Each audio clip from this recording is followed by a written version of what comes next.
It's Football Sunday. Let's see, we are cooking in a slow cooker today. Oh, this is the beef cheeks I bought from Walmart. So it's cheek meat. Got some ginger and garlic cloves in there. I have already marinated. And I am going to add some small red potatoes, daikon, and Chinese shiitake mushrooms to the mix. Yes, sir. Now what's for flavoring? I'm going to add some of the strawberry wine, sparkly wine to the mix. Give that flavor and sweetness. Oh yeah, that's gonna taste real good. I'm gonna put in some of this pink Himalayan sea salt. Let's see how this turns out. This has been cooking for well over 7 hours. Whoa, look at that.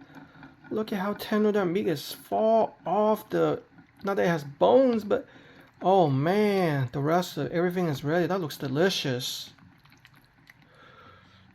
That's gonna be part of my dinner. Look at that mushroom. I added some dry longan and jujubes, and otherwise known as red dates. Heck, this would be a real nice soup too. This would go perfect with some steamed rice. See those potatoes? You got your carbs, you got your vegetable, you got your protein, and it's healthy too. Oh man, I have to make more use of this GE3 Crockpot buffet cooker. Slow cooking, it brings out that flavor. That's what it's all about.